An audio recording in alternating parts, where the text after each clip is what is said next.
Eu não estou lhe ouvindo. Eu estou lhe ouvindo com perfeição. É Obrigado. assim mesmo, Ciro. Tem que ter paciência e perseverança. Fique tranquilo. Vamos lá. Fique tranquilo. Para mim é um privilégio. Muito boa noite. Bem-vindos de volta ao Conversa nesse segundo semestre pós-olímpico. A próxima eleição para presidente está marcada para o dia 2 de outubro de 2022, quer dizer, faltam 419 dias para votação, o que na política brasileira pode representar uma eternidade, um abismo ou um pulo. Durante esse segundo semestre de 21, o Conversa com Bial vai receber candidatos, pré-candidatos, marqueteiros, líderes partidários, economistas, parlamentares, todos aqueles envolvidos de alguma forma na eleição do ano que vem. Hoje, para começar, recebemos um político de personalidade forte, que já concorreu à presidência 3 vezes. Dizem os astrólogos que sua pedra é a ametista e sua cor a roxa, pois nasceu com o Sol na 13ª casa de Escorpião, o ascendente em Capricórnio e a Lua em Touro. De acordo com o Zodíaco, os que nascem nessa paisagem astral não gostam de ser repreendidos, são controladores e ambicionam ser reconhecidos, pois têm a convicção de que ninguém será mais correto nem fará tão bem feito quanto eles. Ele nasceu longe de casa, em Pindamonhangaba, no interior paulista. Mas quando tinha 4 anos, a família voltou para sua Sobral de origem no Ceará. Desde pequeno ele quis ser grande. Foi deputado, prefeito, governador, chegou ao governo federal e foi 2 vezes ministro. Conquistou o respeito de adversários e colecionou polêmicas. Foi acusado de machista, intransigente, agressivo, arrogante. Ele rejeita todos esses rótulos e se diz apenas um indignado. Certa vez, quando questionado se o temperamento forte e o pavio curto teriam prejudicado o caminho até a presidência, ele rebateu: "Nunca fui candidato a madre superiora do convento, mas a presidir o Brasil." Aos 63 anos, vai tentar chegar à presidência pela 4ª vez em 2022. Ciro Gomes, bem-vindo, muito bem-vindo, é um prazer recebê-lo.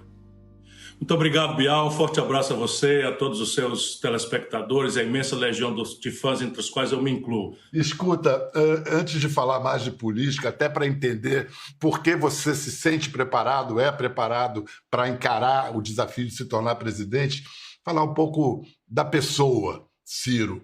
Você, pessoalmente, nessa pandemia, o que você tirou de melhor? Olha, algumas coisas íntimas e algumas coisas de linguagem exterior. Algumas coisas íntimas, eu perdi muitos amigos. Estatisticamente, 1 de cada 400 brasileiros, em números redondos, morreu. E boa parte disso, mais da metade disso, morreu por uma doença que já tinha vacina. Portanto, a minha indignação pessoal serviu para eu tomar um distanciamento, não é? E dá muito mais valor à vida. Eu perdi amigos muito próximos, sabe, parentes muito próximos, gente muito querida. Eu próprio tive a Covid-19, aqueles primeiros momentos ali que você vai ter o diagnóstico, era um momento ainda você não sabia bem o que vai acontecer. Enfim, esse do ponto de vista íntimo, eu passei a amar com muito mais devoção à vida e a ver como a vida no Brasil, para os mais pobres, é precarizada. Porque a gente dizia assim, lave as mãos, use álcool em gel. Caramba, Bial, 10 milhões de lares no Brasil não tem água encanada. Sabe, o álcool em gel é inacessível para mais de 100 milhões de pessoas que estão comendo precariamente no Brasil. Isso mudou muito profundamente a minha devoção à vida. Sob o ponto de vista exterior, o que eu estava fazendo? Eu amanhecia cada dia num lugar, porque eu sou um compulsivo trabalhador, e saí pregando nas universidades. No dia seguinte da eleição, praticamente de 2018, angustiado com o que eu via que ia acontecer, mas eu falava para 1.000 pessoas, na melhor hipótese. Agora, numa live, sair de casa, eu falo para milhares de pessoas e o arquivo disso fala para milhões de pessoas. Eu descobri isso agora. Portanto, eu multipliquei a minha capacidade de falar com as pessoas e eu não faria isso se não fosse o constrangimento de ter que dar exemplo, de ficar em casa, exemplo para mim, para minha família, para os meus amigos e para a sociedade onde eu atuo. Na sua biografia, o primeiro sinal de um intelecto acima da média, de uma inteligência acima da média, é com 15 anos ganhar um prêmio sobre Camões e o menino de Sobral. Fala-se sobralense, o gentílico, mas eu adoraria falar sobralino, que é bonito também, e vai conhecer Portugal antes de conhecer Fortaleza. Quem apresentou Camões àquele adolescente?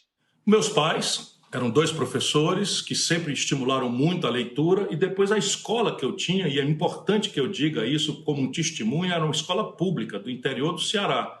E a minha mãe, né, que era, vamos dizer, outra intelectual lá do meu pai, trouxe um prospecto do governo português estimulando um concurso internacional de monografia sobre a vida e a obra de Camões nos países de língua portuguesa. E aí eu fiz, em vez de fazer uma monografia meio chata, meio careta, eu fiz uma novelinha, né, em que eu dizia: Camões, seu trinca-ferro, que era o apelido dele, não faça isso, rapaz, e tal. Não, brigou ali, brigamos, entramos num rolo, num bar e tal, furaram o olho do Camões, eu tive que levar ele para o pronto-socorro.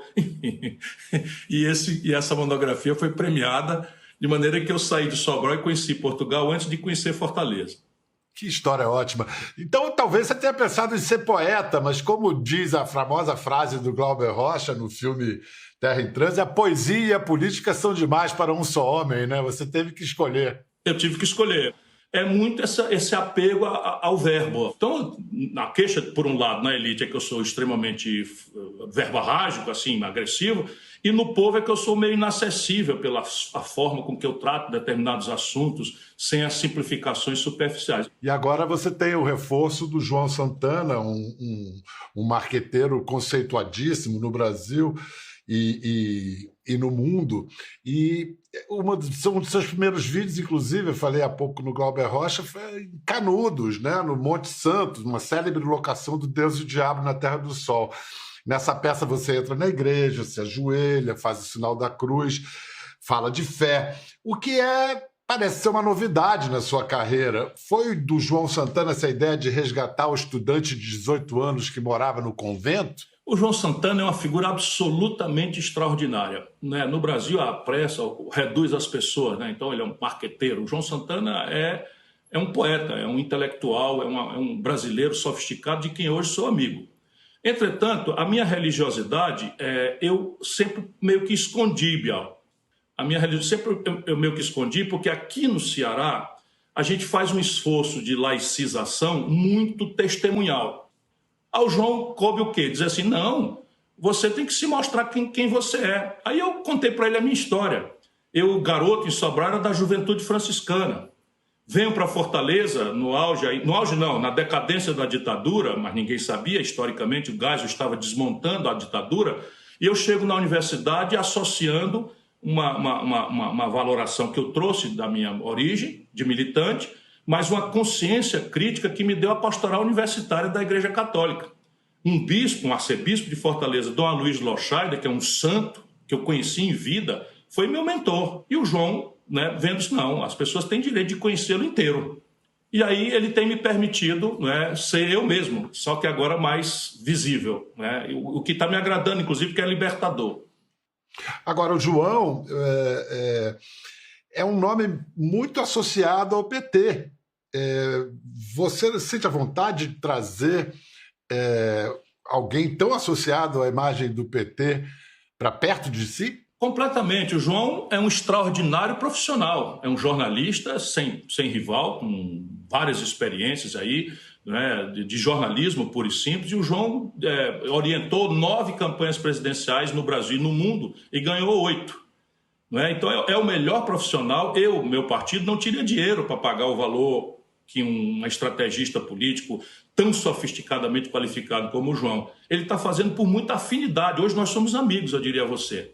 Amigos mesmo, nós tiramos horas a fio fora dessa discussão de tática, de estratégia, de como é que a gente estraga o adversário, faz o autoelogio, que é o mundanismo da política. Eu estou reduzindo aqui só para a gente brincar, né? Mas o João é uma pessoa com quem eu discuto profundidades. Só para concluir aqui sobre o João, você tem sido bastante duro nas críticas ao ex-presidente Lula. Você disse que ele é o maior corruptor da história do país. Então não tem uma contradição entre bater em Lula e contratar João, que foi condenado na Lava Jato, no esquema do PT e que ficou livre porque delatou? Não, eu penso comovidamente que não, porque é uma circunstância. Primeiro, só reparando as coisas. Outro dia, um petista muito aborrecido comigo, eles normalmente se aborrecem no adjetivo para não responder ao substantivo. disse que eu estava comparando o Lula como o maior corruptor do Brasil e esqueci do Adhemar de Barros, aí diciou uma fila de corruptos, mal percebendo que deixou o Lula na boa companhia. Ele não negou que o Lula era corruptor. Então eu quero só reparar, minha frase é da história moderna brasileira. Quem conhece a história do Brasil sabe que não é equívoco seu, eles espalharam isso para vitimizar o Lula. E veja, isso para mim é uma reflexão que eu sustento com evidências. Mas o João Santana, Bial, é um prestador de serviços, percebe? Ele nunca foi condenado por corrupção, nem o Sérgio Moro, na arbitrariedade dele, que todos nós já vimos, e o Supremo evidenciou, condenou o João, absolveu o João Santana por corrupção. O João foi condenado por Caixa 2 e pagou as penas, e pagou como nenhum outro marqueteiro brasileiro pagou. Porque Caixa 2 sabe como é, dinheiro não contabilizado que entra na campanha. Ele reconhece que errou, nunca negou que errou, pagou muito caro por isso e está livre, está de volta à sociedade com todas as suas franquias de cidadania plenas. Portanto, não há contradição nenhuma em eu trazer um prestador de serviço qualificado que confessou um erro, pagou por ele claramente e já está absolutamente apto a desenvolver sua tarefa, senão nós cairíamos na condenação moral eterna, o que é absolutamente ignóbil num país qualquer, e quanto mais num país como o Brasil, que garante a impunidade para tantos grandes. A corrupção do PT e do Lula, eu não condeno por conta de nenhum adjetivo particular com Lula. A minha condenação, Bial, é para eu poder ter coerência para atacar o bolsonarismo. Porque, repare, o que está acontecendo no governo Bolsonaro? É o mesmo modelo econômico do Lula. Claro que qualquer brasileiro minimamente sereno, e eu sou muito experiente, sabe que o Lula e o Bolsonaro são pessoas absolutamente distintas uma da outra. O Lula está no campo da democracia, o Bolsonaro está no campo da tortura, da ditadura, sabe, do enfrentamento da ciência, da confrontação da cultura, do preconceito, da xenofobia, do homofobismo, enfim, ele está no campo do perverso. Mas é a mesma governança política e o mesmo modelo econômico. Se a gente não entender isso, o debate vai ser picanha cerveja versus os filhos ladrões do Bolsonaro. O Brasil não aguenta isso. Então é preciso que a gente traga esses assuntos centrais para o debate e não deixe que essa redução odienta, simplória, de paixões infantis, febris, porque é uma coisa impressionante. O Bolsonaro pode bater na mãe, chamar Jesus de palavrão, andar nu na rua, e tem aí uma turma que não quer nem saber.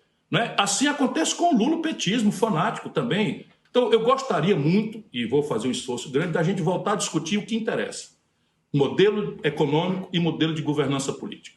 Ciro, antes de continuar no presente, nas suas projeções para o futuro, eu vou voltar ainda ao passado. A acusação que muitos petistas fazem a você de ter se omitido no segundo turno de 18 e tirar férias em Paris, né, em vez de apoiar o Fernando Haddad. Vamos ouvir aqui uma história que foi contada no programa pelo professor Delfim Neto, e aí você depois me diz se essa história foi determinante na sua decisão de ir para Paris. Em 2018, na campanha para a presidência, o ex-presidente Lula lhe pediu algum tipo de aconselhamento? Em 2018? Claramente. Em 2018, na campanha, quando o Lula tinha organizado o Ciro Gomes como presidente e o Haddad como vice-presidente, os dois foram ao meu escritório. O Mário Sérgio Conte é a testemunha, que publicou meia página no Estado, para que a gente formulasse um programa, ajudasse a formular, contribuísse, para formular um programa de desenvolvimento do Brasil, para sair da situação complicada em que a gente se encontrava. Eu acho o seguinte, no fundo, se eles não tivessem traído o Ciro teria sido eleito. Eu não tenho nenhuma dúvida sobre isso. No final, o PT não teve a grandeza de ser o segundo na chapa. Foi assim, tintim por tintim? Lula falou com você antes ou depois desse encontro com o Delfim? Foi assim, tintim por tintim. Absolutamente histórico o depoimento do professor Delfim Neto, por quem eu tenho grande estima e carinho. Né? Mas deixa eu lhe falar algumas coisas. O Lula, ele tem um estilo que é absolutamente peculiar, embora esteja muito manjado. Ele, pessoalmente, me pediu para ir a Curitiba. E eu achava aquilo, naquela data, uma vassalagem simbólica descabida. Aquilo que o Haddad topou fazer toda semana ir lá, não sei o que e tal, aquilo não podia dar certo. Porque se desse certo, não dava certo, disse eu na data. Por quê? Porque o Brasil não precisa de um poste, o Brasil precisa de um líder. Sabe, uma pessoa que venha para botar o país para correr, porque poste nós já tínhamos experimentado na trágica decisão do Lula de explorar sua popularidade generosa, parte merecida, de botar a Dilma. Experiência anterior zero, que desastrou o país. Não conseguiu reunir no primeiro ano do mandato um terço de uma Câmara de Deputados que até a venda se revelou. E conciliou com o Eduardo Cunha. Também, a história o brasileiro conhece. Mas ele então pediu ao Haddad para me consultar se eu topava essa aliança e tal. E eu conheço bem o Lula de 35 anos. Eu disse, olha, eu topo, mas isso seria o Dream Team. Isso tudo está no Google, as pessoas podem fazer. Mas eu nunca acreditei, porque o Lula ele não tem espírito público. O Lula tem um genuíno carinho pela população mais pobre, mas é uma solidariedade de cima para baixo. Ele quer essas pessoas dependentes dele. Ele não quer nunca que o povo brasileiro seja emancipado e que viva pelo suor do seu rosto, do seu trabalho, e que não dependa de político nenhum para a sobrevivência básica. Mas o que acontecia naquelas eleições? Que é crítico. O que acontecia naquelas eleições é que ninguém sabia ainda quem ia ganhar. Nenhum de nós, acredite, foi isso aí, eu mordi a língua, nenhum de nós dava a menor bola para a candidatura Bolsonaro. Isso revelou-se um grosseiro equívoco. Nós não entendemos bem que o Bolsonaro não era ele. Bolsonaro era uma intrusão do Trump na política brasileira, que mandou para cá um cidadão tenebroso chamado Steve Bannon, e que veio com a tecnologia e ferramentaria absolutamente ilegais. Até hoje os tribunais brasileiros não se debruçaram para apreciar o assunto. Isso é preciso ser dito com todos os S's e R's. Mas uma coisa se sabia, e qualquer brasileiro que quiser examinar esse assunto que eu estou falando, isentamente, olhe, o PT seria o derrotado na eleição. Eu estava simulando todas as coisas, ganhando do Bolsonaro. E aí, veja bem, foi por isto que eu fui? Não, não foi por isso. É que eu, lá atrás, Bial, eu venho de longa data, o Lula também. E o Lula comete equívocos estratégicos, tem uma explicação, o lulocentrismo. O egolatrismo absolutamente sem contraste e agora piorado porque os grandes amigos que ele tinha e que diziam, menos Lula, calma Lula, dá uma olhadinha aqui, morreram todos. Márcio Tomás Basso, Marco Aurélio Garcia, Guxiquem, que são pessoas todas da minha relação, que eu conheço todos eles, morreram todos. E o Lula agora está cercado de bajuladores de quinto nível. Então o ego do Lula agora não tem reparo, não tem contradição. Então ele despirocou geral, não mudou nenhuma ideia sobre nada e agora está piorado, porque considera vamos dizer, que o crime compensa. O Lula pode fazer um discurso coerente contra a corrupção. Ok, nunca deixei de denunciar que o Lula não vinha tendo o devido processo legal, mas o governo do Lula era organicamente corrupto. Eu estou falando com muita dor. Mas veja, eu disse ao Lula, pessoalmente e em público, que o Michel Temer era corrupto, que ele era irresponsável de botar na linha de sucessão. Sabe qual foi a resposta da Dilma na data? O Ciro está magoado. Eu disse ao Lula, não entregue Furnas para o Eduardo Cunha, que se ele pegar, ele vai comprar a maioria e vai virar presidente da Câmara e entrar na linha de sucessão. O Lula disse a mim, não, eu não vou dar Furnas para esse canalha de jeito nenhum. No dia seguinte, deu. E eu denunciei publicamente. Isso aqui tem a coleção. Quem estiver duvidando e tiver boa fé, vá no Google. Não aceite conversa de nenhum político pelo que ele fala. Todos merecemos que a população nos olhe criticamente. E o Lula será olhado criticamente, porque ele é causa da tragédia brasileira. Mas, só para repor a história, no primeira noite, quando saiu o resultado, eu declarei voto no Haddad. Sabe que até hoje, eu nunca contei para ninguém, porque parece bobagem, mas sabe que até hoje, no momento em que eu lhe falo, o Haddad não me ligou para dizer, Ciro, eu gostaria de ter uma conversa com você, para a gente fazer um acordo aí, de incorporar algum problema, algum elemento do seu programa. O Haddad tinha ido no TSE, as pessoas não prestam atenção, mas eu presto. Tinha ido no TSE trocar o programa e afirmando o compromisso com o estabelecimento da autonomia do Banco Central. E agora o Bolsonaro fez e eles estão na justiça contra. Chega, Bial. O mal que essa gente fez, que o Lula já fez ao Brasil, é muito maior do que o bem que ele fez em algum momento. Ciro, agora vamos falar do presente. A gente vive um momento dos mais graves na história da República. No início da atual gestão, você defendeu os militares no governo. O ano passado, o seu irmão Cid Gomes foi baleado numa manifestação de policiais em Sobral. Imagens de barbárie que revelavam uma politização perigosíssima das forças de segurança, das forças policiais, das PMs. Nesse cenário que a gente está vendo hoje, você teme mais um golpe apoiado nas PMs? Você ainda confia nas Forças Armadas para manter essa estabilidade, se manter ao lado da democracia? Eu conheço o Bolsonaro e sei que o Bolsonaro é um grande canalha desde sempre. Eu fui contemporâneo dele, deputado. O Bolsonaro roubava dinheiro da gasolina do gabinete, roubava dinheiro de funcionários fantasmas, roubava dinheiro do auxílio moradia. E o Bolsonaro sempre foi um cara ligado à tortura, ao banditismo institucionalizado, às milícias. Eu, em 93, governador do Ceará, pedi a cassação e a prisão do deputado Bolsonaro. Isso é numa reunião da Sudene, porque ele tinha feito uma dessas maluquices lá. A elite brasileira é muito descuidada, né, e faz. Porém, quando ele ganhou a eleição, eu sou um democrata. Eu o cumprimentei, desejei boa sorte.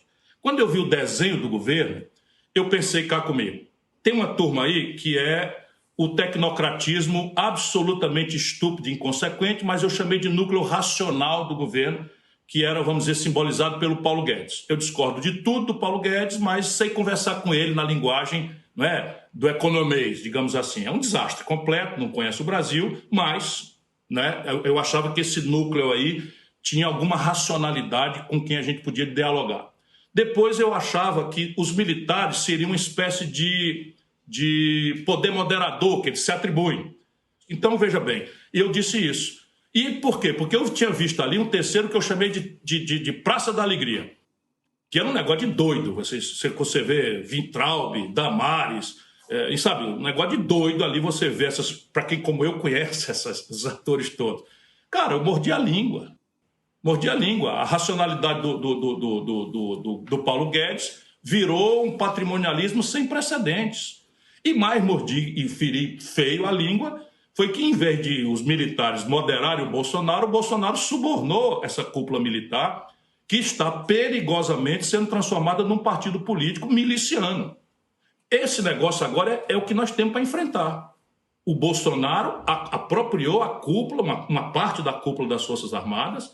Esse general Braga Neto é o fascista mor, né? Esse general Heleno é o fascista mor 2. Então, e o Bolsonaro, ao invés de ser moderado por eles, o Bolsonaro subornou e corrompeu uma parte da cúpula das Forças Armadas e das PMs. E no delírio dele, é com isso que ele vai enfrentar a democracia. É um delírio. Mas olha só, Ciro, a gente sabe que o golpe do século XXI, o golpe contra a democracia, não é mais com tanques na rua. A gente vê o que aconteceu na Hungria, na Polônia, o que vem acontecendo na Rússia. E a trajetória do governo atual parece um filme que todos nós conhecemos o enredo, mas acabamos por cumprir o mesmo roteiro. Agora, por exemplo, Bolsonaro conseguiu o que queria quando o Fux faz o discurso que fez no Supremo e declara a guerra, compra a guerra declarada entre o presidente e os ministros Barroso e Alexandre de Moraes.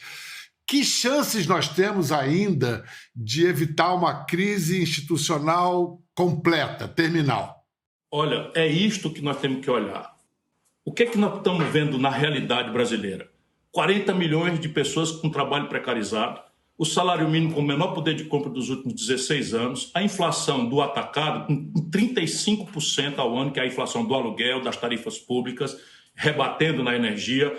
E o Bolsonaro tem conseguido, Bial, viva a sua ponderação, tem conseguido desviar o assunto para voto impresso e para esse conflito retórico com o tribunal que acaba engolindo. E aperfeiçoando essa tática e derivando toda a discussão das graves questões do país, e nisso é que eu não perdoo o Lula e o PT. Sabe, nós tínhamos que estar forçando o debate para aqueles assuntos que, de fato, interessando ao povo, desqualificam o Bolsonaro no seu mérito.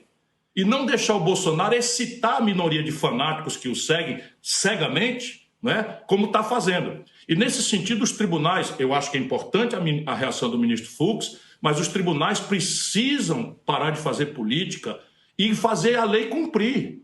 E aí que está a velha frase do velho Rui, né? O judiciário é o poder que mais tem faltado à República. Mas, neste momento, você tem toda a razão. Eu estou chamando, fazendo um repto, um apelo, uma súplica ao poder político. Então, nós precisamos carregar na pressão e dizer ao senhor Rodrigo Pacheco, presidente do Senado, e aos senhores senadores, colégio de líderes, e ao seu Arthur Lira e ao seu colégio de líderes e à mesa, né, e ao conjunto do parlamento, que eles estão prevaricando, que eles têm uma responsabilidade indeclinável, insubstituível de botar ordem neste caos institucional que o Bolsonaro está buscando, como caldo de cultura para o delírio golpista que ele tem. Ciro Gomes, você é a terceira via? Não, eu sou a primeira. Eu digo para você, eu entendo a imprensa e as suas superficialidades. Então é o seguinte, bobagem, terceira via, coisa nenhuma. Você sabe o que eu vou dar um palpite para você aqui. Eu acho que o Bolsonaro não estará nas eleições. Acho, assim, é palpite, mas é palpite assentado.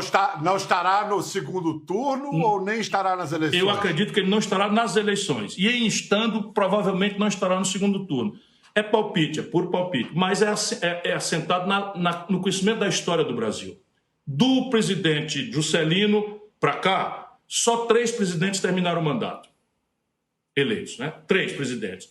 O próprio Juscelino, o Fernando Henrique e o Lula. Qual é a característica dessas três pessoas? É uma capacidade, até no limite da falta de escrúpulo, de aliança, de cooptar o adversário, de anestesiar o antagonismo, de censurar o debate, etc, etc. Até na conta do abuso. Comprar voto, etc, mensalão, a gente viu tudo isso acontecendo. Mas o fato é que os 3 têm essa característica.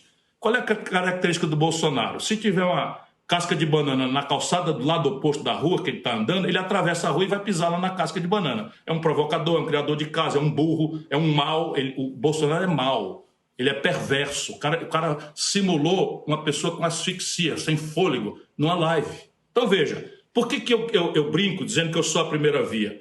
Porque afirmo para você, não é mérito meu, mas demérito dos principais atores do debate. Agora que eu vou fazer uma pergunta verdadeiramente comprometedora.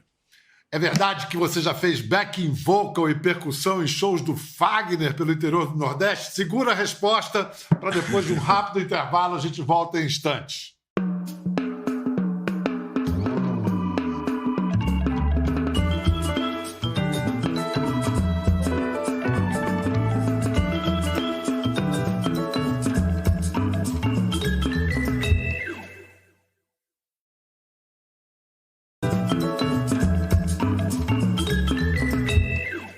Bem-vindos de volta à nossa conversa com o pré-candidato à presidência da República, Ciro Gomes, que prepara a sua voz para os discursos tentando cantar, olha só. O acaso vai me proteger enquanto eu andar distraído. Is it too late now to say sorry? 'Cause I'm missing more than just your body.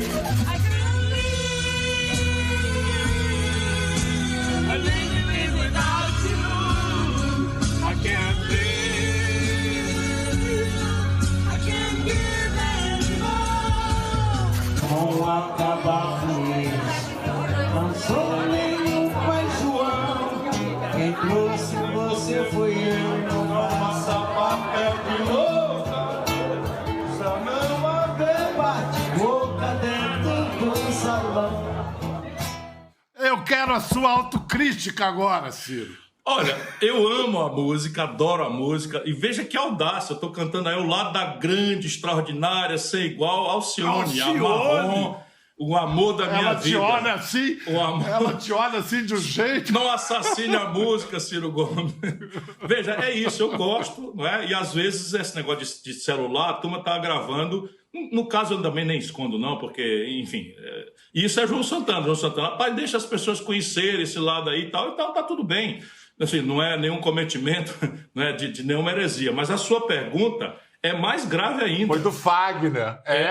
Fagner. Eu não só fiz back vocal no show do Fagner, que aconteceu em Pau dos Ferros, em Pau dos Ferros não, São Miguel, interior do Rio Grande do Norte, como na data eu carregava o mandato de governador do Ceará. É poder demais para uma pessoa só. Era um sábado à noite. Era um sábado à noite e eu estava andando nos interiores do Ceará e do Nordeste, que são o meu território, ao lado desse irmão adorado, que é o Raimundo Fagner, uma figura absolutamente querida e amada para mim. Mas ele também sabe que eu assassino as músicas.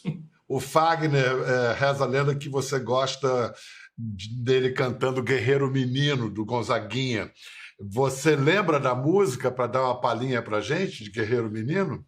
Será uma tragédia novamente, mas eu não posso esquecer. Fala que um homem também chora. Um homem também menina chora, morena. guerreiro. Não, um homem também chora, menina morena, também deseja colo, palavras amenas. Eita, já desafinei feio aqui. Precisam de ternura. Não, até que você estava indo bem. Precisa de ternura, de um abraço. Precisa de um abraço da própria candura. Guerreiros são pessoas, são fortes, são fracos. Guerreiros são meninos no fundo do peito. Eu vejo que ele berra, eu vejo que ele sangra, a dor que traz no peito, pois ama e ama. Essa música diz tudo de mim. Essa canção, esses versos falam com palavras amenas. O que podem as palavras mais amenas que as duras nunca poderão? Veja, a palavra amena é a que cativa. A palavra amena é a que conquista. Eu tenho essa noção. Mas a luta no Brasil não nos permite usar sempre, como eu gostaria, palavras amenas. Sabe, a ladroeira, em cima de uma crise econômica, é um encontro, Bial, você não tem ideia da devastação que está acontecendo na cabeça do jovem brasileiro. Sabe, a esquerda autorreferida no Brasil pedir para a juventude explicar roubalheira, sabe, como pragmatismo político, isso destrói a alma de uma nação. E é disso que se trata. Todas as palavras, sabe, todas as palavras amenas que eu puder, eu vou usar. Mas não dá, sabe? Tem que ir para cima dessa gente. Muito obrigado pela oportunidade, foi um prazer. Obrigado, Bial. Forte abraço para todos. Tudo de bom. Um abração. Para todos em casa também. Até a próxima.